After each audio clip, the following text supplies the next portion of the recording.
15 years dreaming. Oh my God. Everything. Parker, his name was. Benjamin Parker.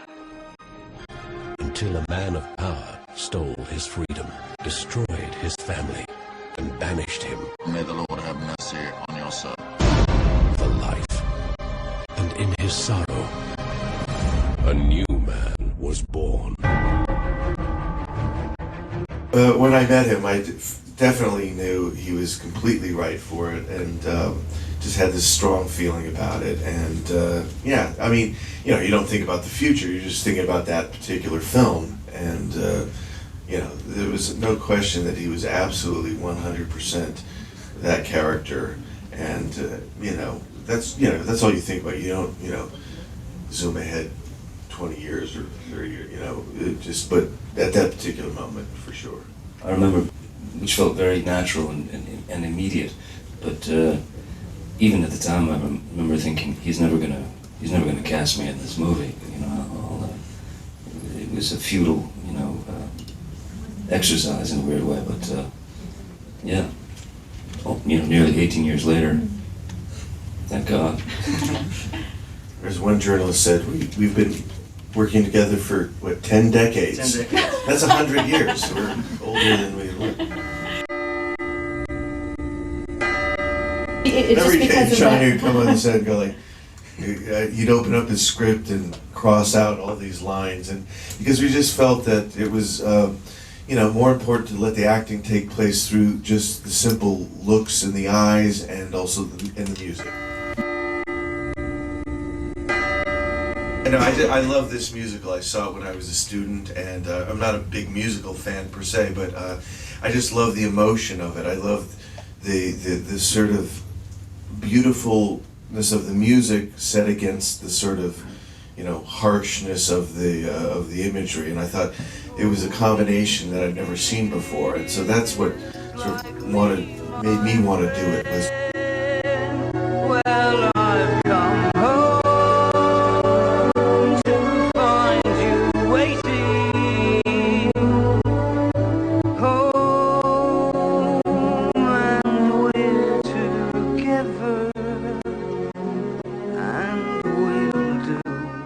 I probably should have taken singing lessons, but I didn't.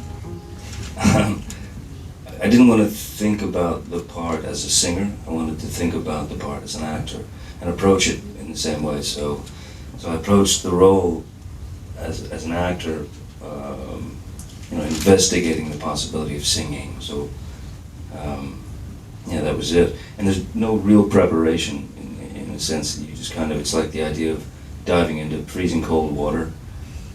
You know, but people can say it's really cold, but you know, it has no effect until you're in it. And I liked the experience. It took some getting used to hearing my own voice, certainly, but I did enjoy the experience. And when I first heard his song, when he first sent me, he did My Friends, I just thought, wow, you know, he's taking this music, which is sort of operatic, had been around for 30 years, and made it more modern, and he made it something, you know, I could see references, you know, some people said he sounded like David Bowie, some people sound like Iggy Pop, some people sound like Anthony Newley, you know, all these weird different things, and I think that it's all partially true, but at the end of it all, it's just him, and so that's what made it sort of unique and really took this music to a different level for me. You're poking mad. The years no doubt have changed me.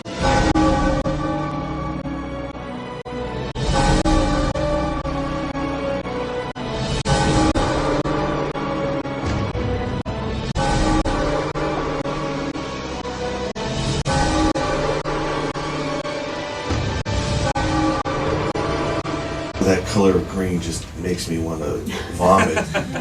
You know, we did a little bit of it, and it's, you know, it gives you a headache. It's a really harsh environment to be in. So I was very grateful not to have too much of it, you know. And also with a designer like Dante Ferretti, you know, who did Fellini films and things, you know, you want to feel the texture and be on the set, and you know, that was important.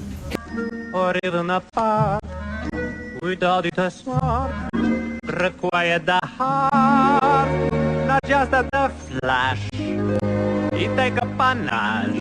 He take the passion for the art. Maybe because of there's a kind of built-in implicit trust that exists, thank God, between Tim and I, at least certainly from my point of view.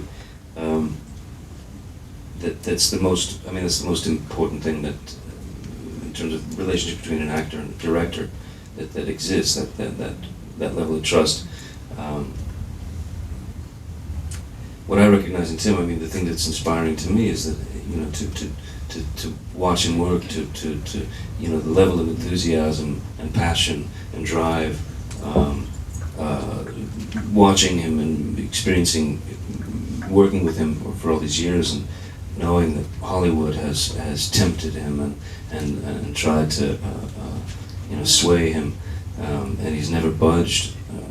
You know, he's not moved. Sweeney Todd, and he will have his revenge. These are desperate times, Mrs. Lovett, and desperate measures are called for. For me, from, you know, the main ingredient to a Tim Burton film is Tim Burton, regardless of whether, you know, he casts whoever he casts. You know, Tim's signature is all over.